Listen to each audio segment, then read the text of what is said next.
We are on to our last presentation of the day. What we wanted to end today with is a little bit of an overview of how to build an effective data science team. We've talked a lot about data science, we've talked a lot about applied artificial intelligence, and how companies are leveraging that moving forward, but at the core of it, as Mark had just mentioned, it's about the people. And so the people are the most important pieces.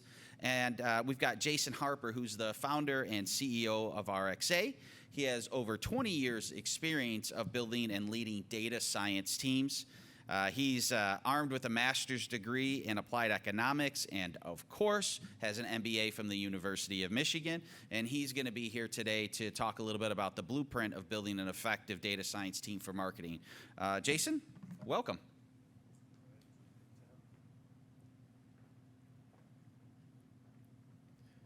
All right, great. Let's see. Hi, everybody. All right, here we go. So we're going to talk about how we build a data science team. So hello. So Tom gave the intro to me. I will add,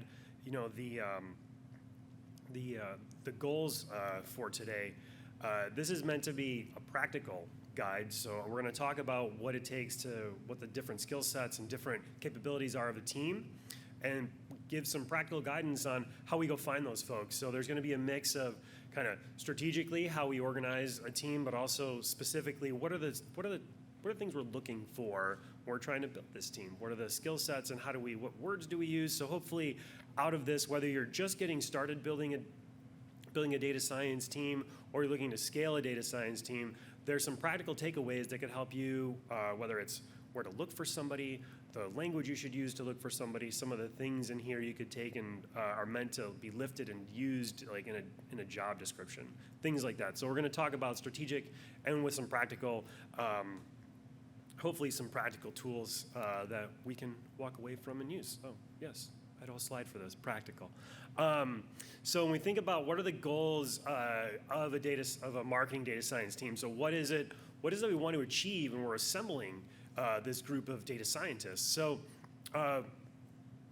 for me, when I think about an effective data science team when applied to marketing, we're going to help the organization attract, convert, retain, and grow customers. So we've seen it as a theme throughout the day. I think almost every presentation talked about putting the customer at the center, and I would agree. We're taking this, we're going to use data and help an organization grow and increase profitability by bringing in and keeping the right customers, right? And that's so when we think about that's the business objective of this team is what we're looking for. And so how we get there, so the topics for today, we're going to look at what the team, like what type of team do we need to accomplish this, and what are the specific skill sets that are going to go along with that team. I'll talk a little bit about where we can find people, and I'll end with a little case study that shows how when these things come together, magic can really happen. So first and foremost, when we're thinking about building a team, culture first. So we need to make sure that the folks that we're bringing in are the right fit and have the right combination to work with one another to help drive these results. And so I'll put this in 3 categories. So we're looking for attitude, effort, and competence. So these are the 3 categories of things that we're looking for when we're trying to hire really generally, like anyone. This has always been my approach, is to look at these 3 areas. And I'm going to talk a little bit specifically about what each of these mean for an effective data scientist. So attitude. So we're looking for explorers. So we're looking for people who are curious, trying to learn, like understand, like, hey, I'm here to solve problems that may not have been solved yet. And with that, don't quit. This attitude of, I'm going to figure this out. I'm going to work with others to figure this out. This will be solved, right? Everything's impossible until it suddenly becomes possible. Along with that, no ego, right? And so we want to make sure that folks that we're bringing together on this team are willing to work with others, right? Because these are complicated things, and it's not about solving things yourself and coming back and getting the gold star that you've earned. It's about solving this problem and working with others to get there. I throughout my career, everyone kind of hears this term about this, like oftentimes people get labeled as the smartest person in the room, and myself, having spent 20 years as kind of the math guy, I've often heard that as, people refer to that, and it's couldn't be further from the truth, right? So I think what makes effective data scientists are folks who have some are humble and have some humility around, like, I'm here to learn from others, right? And so you might be great at math, but you might not necessarily be great at marketing, right? And so you got to understand, like, hey, how you're part of a team, and being able to function in that regard. And these things, because the type of people that are great here, I think it's important for everybody to recognize, like, hey, these soft skills, if you will, are critical to being part of an effective team. An effort. So making sure that some of this work is challenging. I mean, Mark was talking about oftentimes solving challenges at 10 o'clock at night and working and stuff, and feeling like, hey, I'm gonna, along with this attitude of like, I'm gonna solve this. It's being able to put in that extra effort at different times, because you don't know where inspiration is going to strike or when it's going to strike, because these are solving data science problems aren't straight. It isn't always straightforward.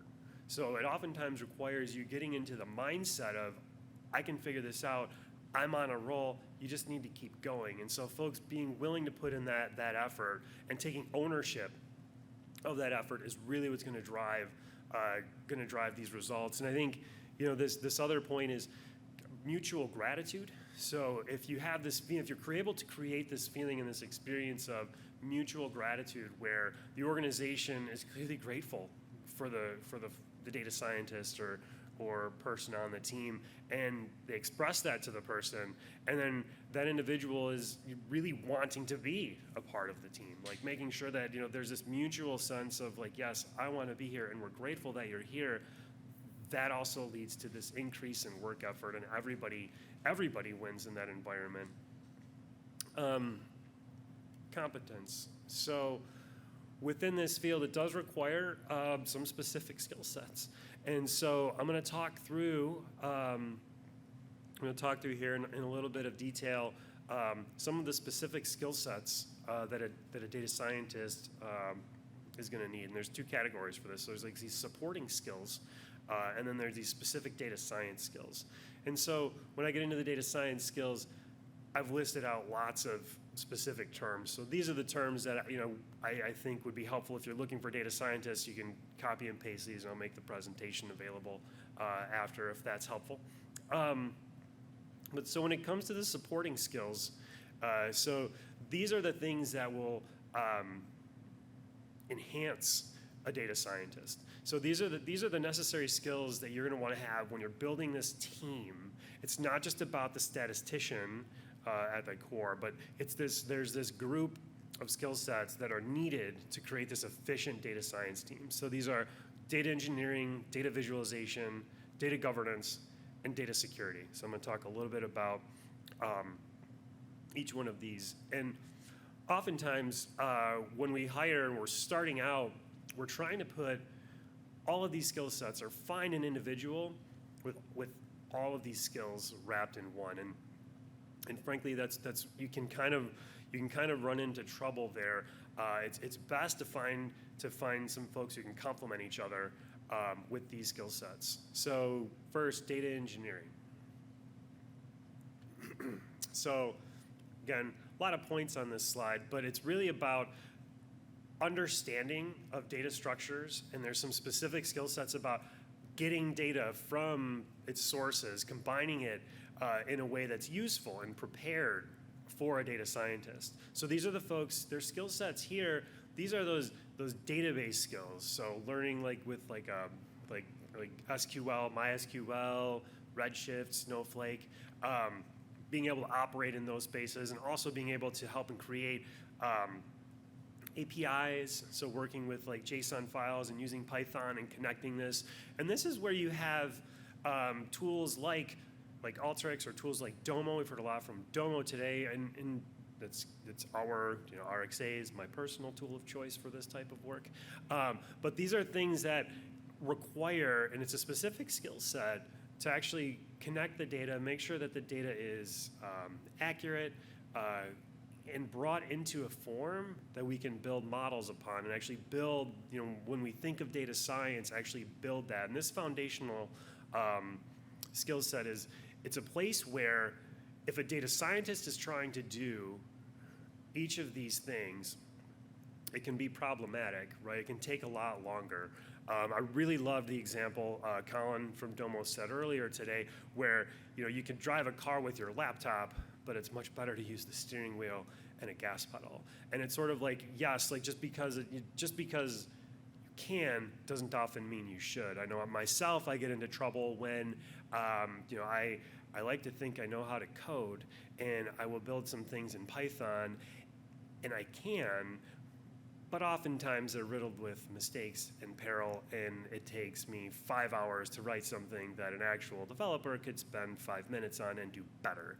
And so it's important to understand, having this specific skill set in particular to complement a data scientist. Data visualization. So once we've got this data in a place that we want to share it with the world or share it with our business partners, telling that story, right? So being able to tell this story in a visually compelling way, right? So when we're talking, especially in marketing and in a business setting, being able to take these findings down and into a core set of visuals that can articulate what we're doing.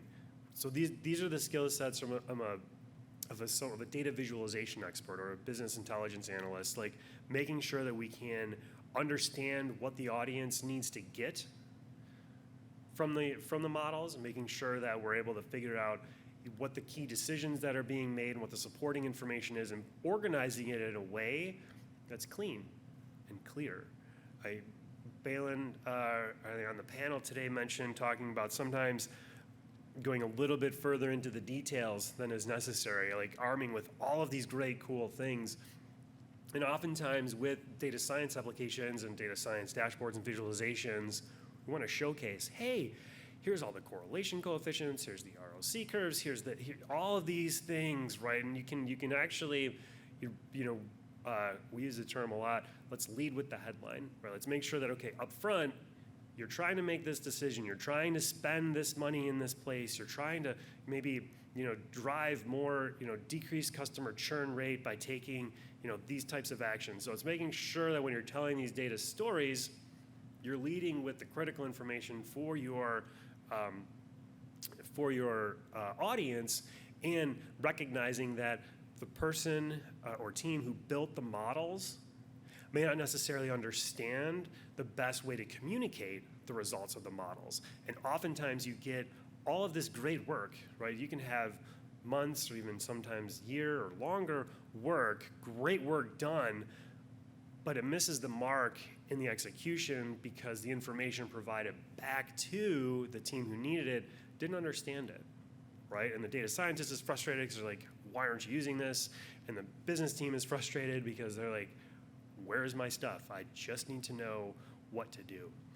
So this is critical. And again, tools like Domo, make this significantly easier to manipulate and iterate on. So there's a set of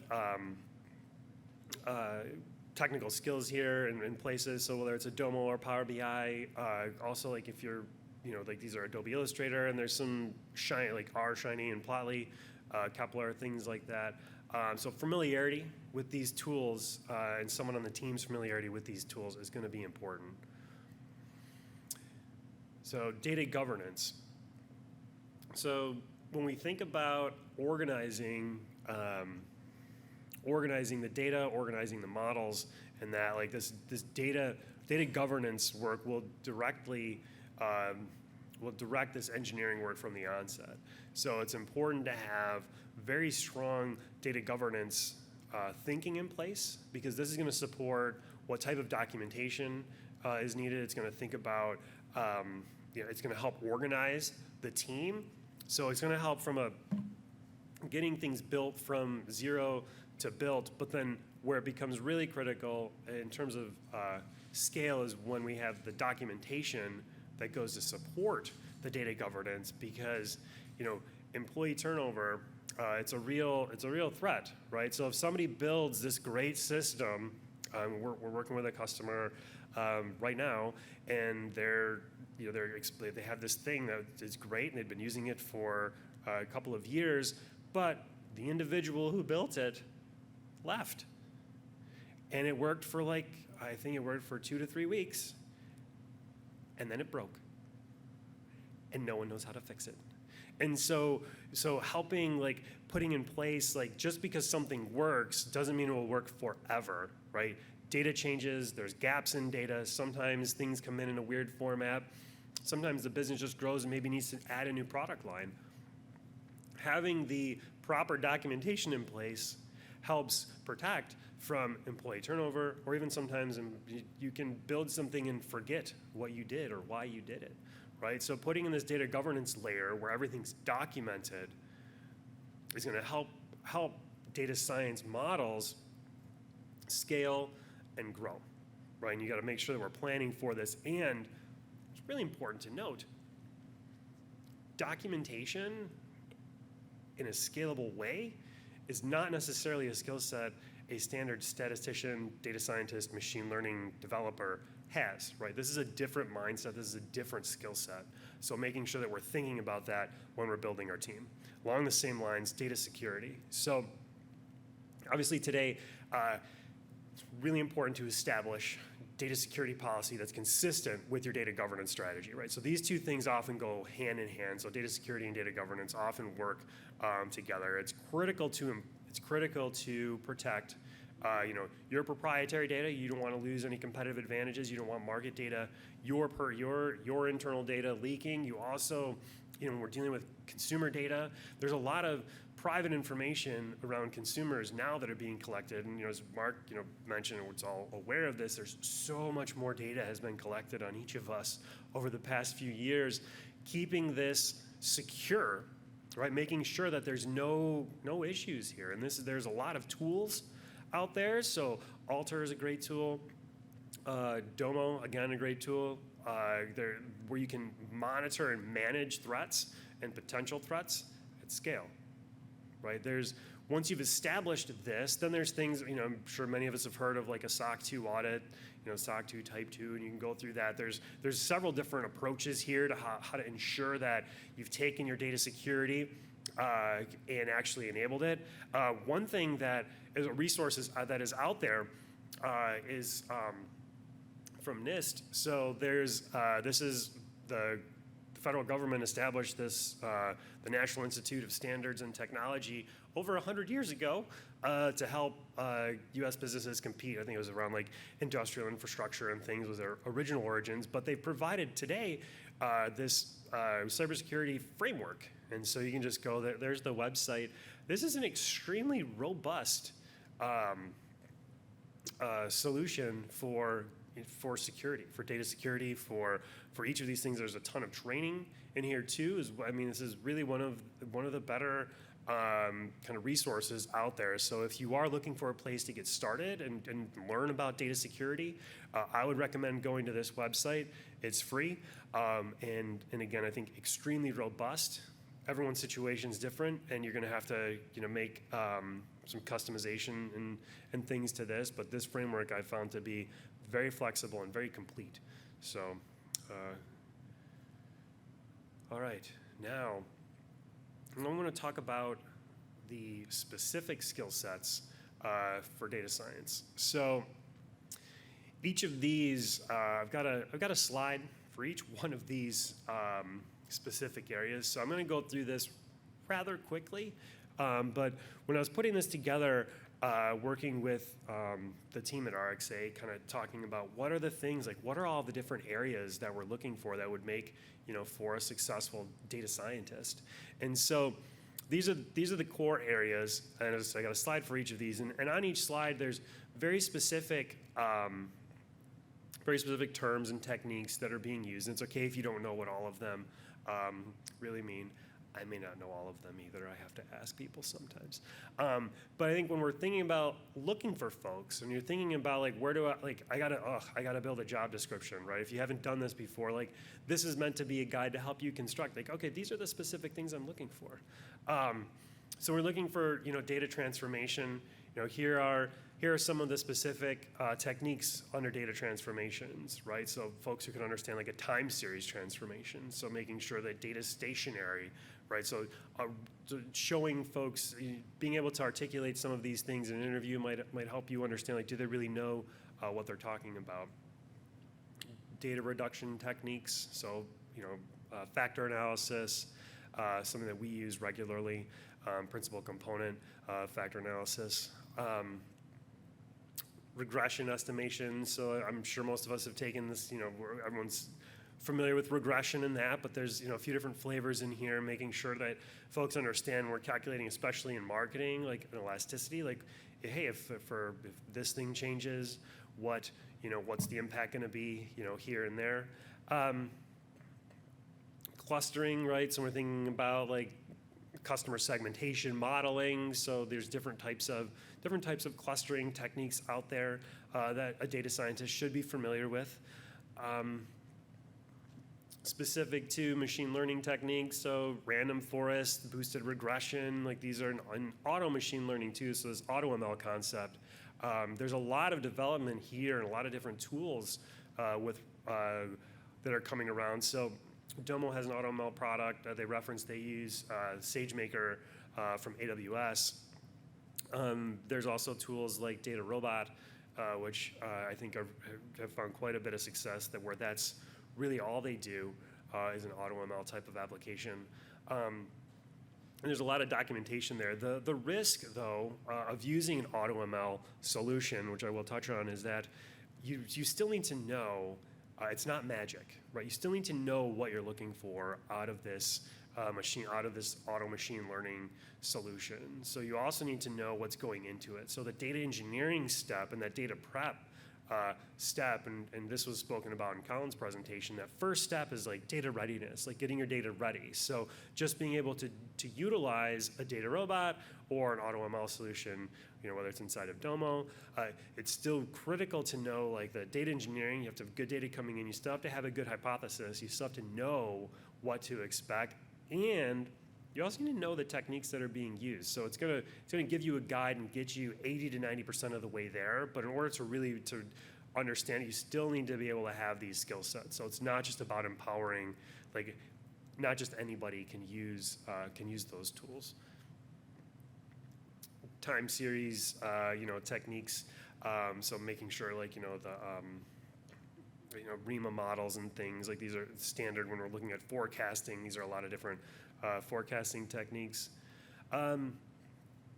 Classification and scoring, outlier detection, natural language processing. So we do quite a bit of this. So there's sentiment and theme detection.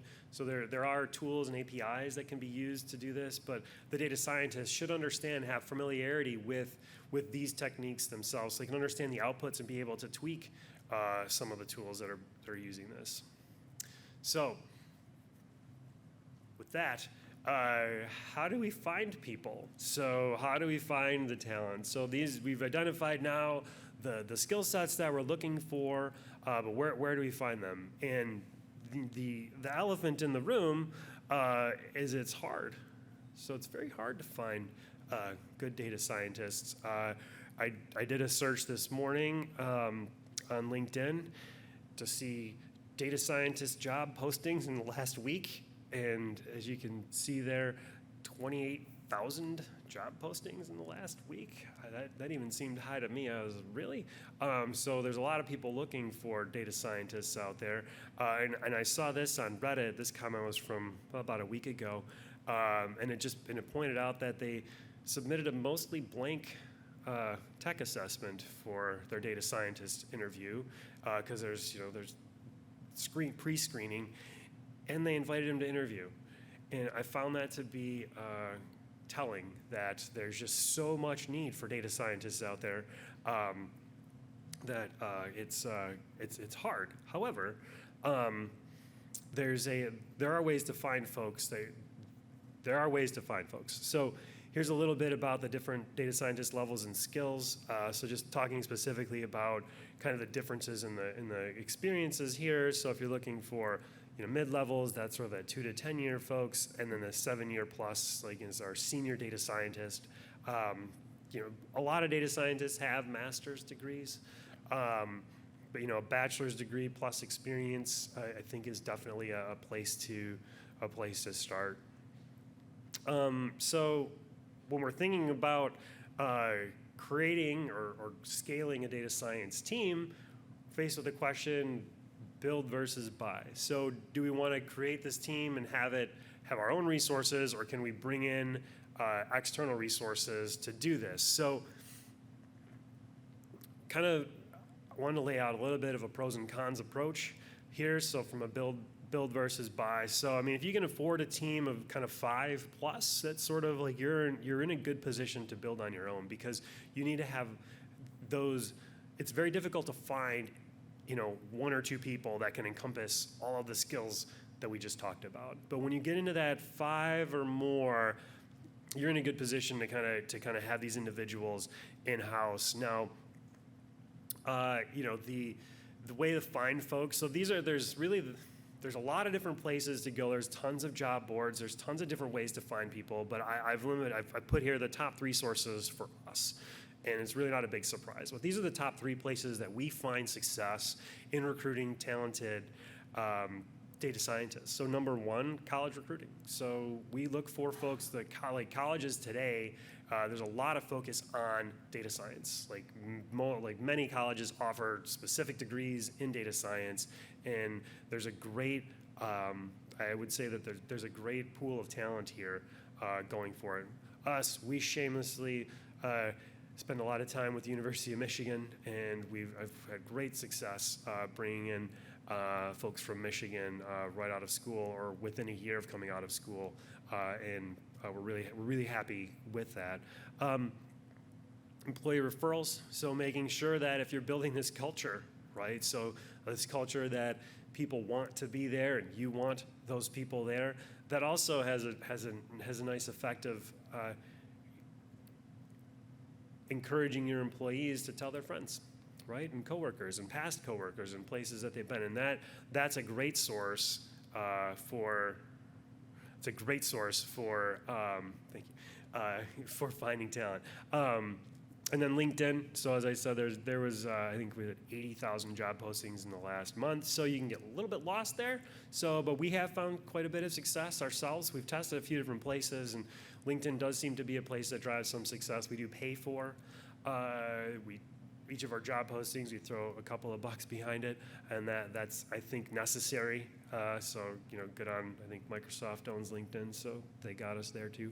And then there's also places you can go to staffing firms. So there are staffing firms like Diag Partners, or Birchworks is a firm that specializes in data science. And so there are ways to go do this. It's going to be a little bit costly, but there's definitely ways to do that. Now, as far as buying goes, kind of pros and cons, it's a little bit more expensive. So you can end up spending around 15% more if you're buying an external team, because they're incurring a lot of the costs associated with recruiting and healthcare and all of that.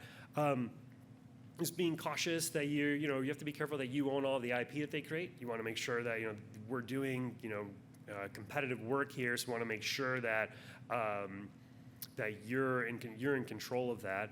And then when you do buy, or if you do use consultants or contractors rather, you want to make sure that they're building the work in your environment. So you want to make sure that the work that they're doing, you own and can control. And when you're doing things like data security and data governance right, you're getting the documentation and systems and controls in place that what gets built, you can scale, you can own, you can maintain, you can bring in a new team, right? And so buying a team is much faster than hiring direct. That would be probably the biggest benefit, is that you can hire, you can utilize a staff aug firm. recommend ones that specialize in data scientists. You could talk to RxA, hint, hint. All right, that's my sales pitch for this.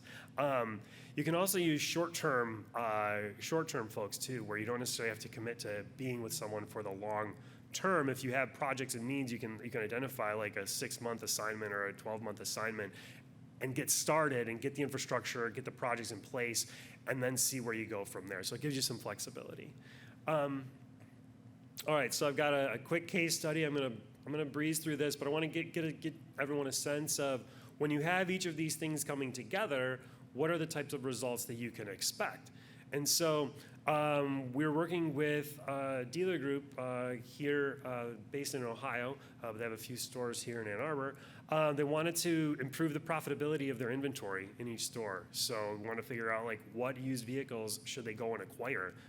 Not just about getting more inventory, but getting the right inventory. And the reasons for this, and talking with them and understanding the space, is that new inventory, like new cars, are very hard to come by right now. There's massive supply chain shortages, and it's causing a problem for car dealers. And if they don't have new cars to sell, they don't have product to sell.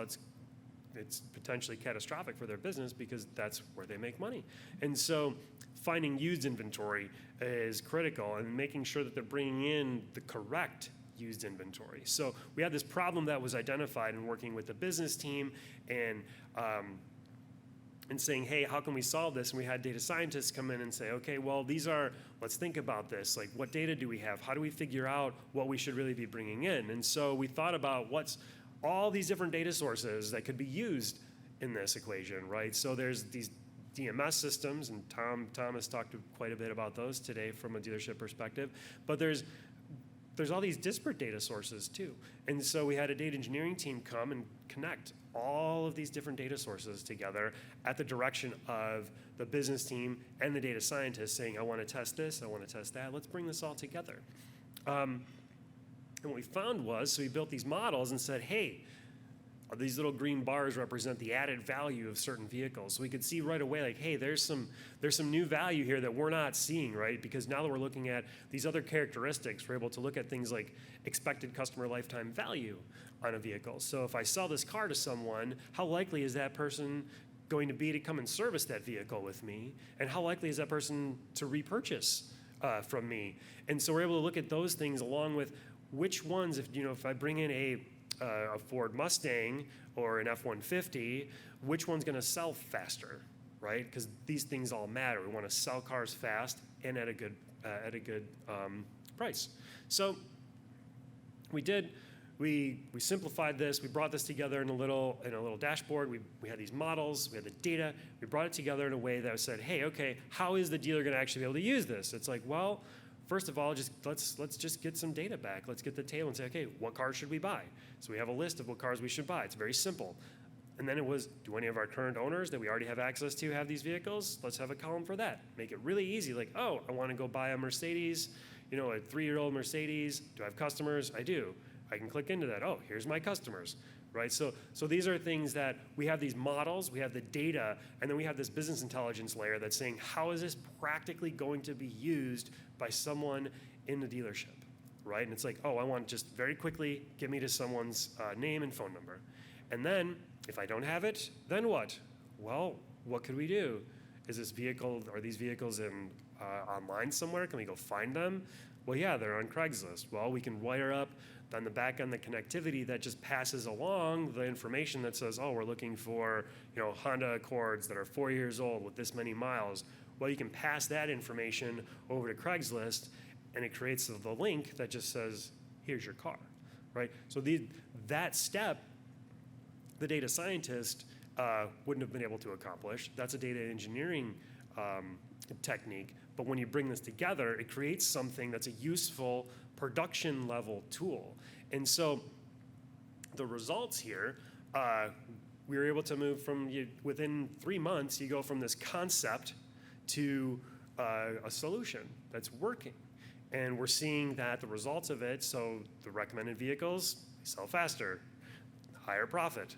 Customers who purchase them are twice as likely to service, right? So we're seeing like, okay, we're seeing these things because we're able to bring together a business team that identified a problem, a data science team that theorized, built, and tested a solution, an engineering team that was able to connect multiple and disparate data sources together, a data visualization person who is able to figure out, okay, listen to the customer, how are we using this, iterate, like, well, we built this thing, you're not using it, how can we help you use it, iterate and make sure that this thing really comes to life. And behind all of this, there's data governance and security. So all this data underneath contains, PII, and there's all the access and control systems in place there to protect that. But this is where, when I think about, we've heard the stats where it's 2% of data science models get actually deployed to production and used, or 8%. That number, it's very low. And I find it's often, it's low because we're missing parts of this chain, right? So in order to get these things live and in operations, you need to make sure that you're accounting for each of these areas. All right, so conclusion. So when we bring together this team, this is the way to get effective data science. Really, this is for marketing, but in general, this is what makes for effective data science teams. I threw together a just sample org structure. So when we think about bringing these teams together, you have a senior data scientist and that technical project manager. So when we think about owning the documentation and making sure that we've got good good data governance in place, and making sure that we're making progress towards a goal.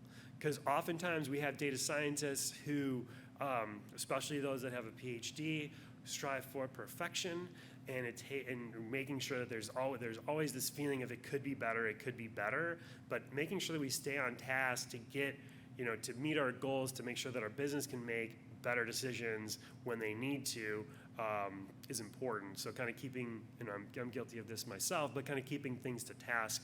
And then again, it's that data engineer, data scientist, and that BI analyst or the data visualization expert that together bring this home. So that, any questions? Sure, we got a couple questions for you. The first one is around hiring versus buying. If your company is interested in, creating your own team, what can you do if you can only afford to hire one person to start? Yeah, that's a really good question. So oftentimes the budget for this is limited to just one resource. And I think making sure that, if you have the, that's where you're in a situation that you're probably gonna be better off working with a partner on that, because if you try to get one person who can do all of this work, you're gonna be in situations where they get stuck, right? And you don't wanna be in a situation where you've got a resource, these are very expensive resources, that they're not, they're not delivering. They might be able to get to those 50%, 80% solutions, but we really need things to be actually productionalized. And so that's where, if you're able to hire one, your best bet is probably going to be looking to the outside to work with an organization that can help deliver multiple skill sets into that one role. I know I'm a little biased on that, but that's how I feel. Okay, we have a question from an attendee, anonymous, but I think they are currently a college data science student. They asked if you could comment on successful internship experiences, which college year works best, etc. That's a good question. So as a college student, what year would their most effective? So we've had success, to be honest. It's more about the individual's maturity than the actual year that they're in school, I would say. We've had high school interns program that's run that I would say has been effective. We have had folks come, sophomore, junior year as well. I mean, I think, one of the things that, for us, it's not just about being able to code Python. Like, that is not what makes a good data scientist. And so what we need to have is an understanding and a maturity that says, oh, there's an organization that's going to use the output from my work to make a better decision. And so being able to hold that in your mind as you're building the models, as you're coding your Python, and having that level of maturity is the things that we're going to look for to have. Like, yeah, you could actually be, and I'll say there's probably two ways that I would define a successful internship program. One, you actually come in and build stuff that we use, which is great. Right, and that's, you know, and we've had folks who've done that, and they now work for us, and it's wonderful. We also have folks who come in and they just learn a ton, right, and that's okay too. So I think it's sort of like how you're defining a successful internship. Like, do you want to come in and have an impact and your stuff be put into production? You know, that's going to require a little bit more maturity versus, you know, is it really more of a learning apprenticeship kind of a thing, right? And either of those are very successful, and that's going to kind of, I think, dictate my feelings there. Sure. One more question. What are the things that you look for in a candidate for a data science position? I think, you know, I covered quite a bit of that in the presentation, but I guess I'll add something I didn't really speak to. So one of the things that I often look for, I prefer, I'm totally biased here, master's degree level academics. Myself, no offense to PhDs out there in the world, really I'm probably just jealous. I have 2 master's degrees and no PhD.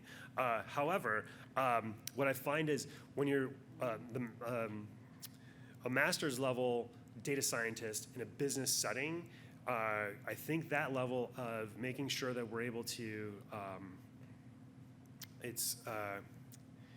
making sure that we're able to actually get things completed and used by the business, because it's sort of like oftentimes if we're operating in an environment where the business is going to be making these decisions, right? The organization, like they're going to make a decision.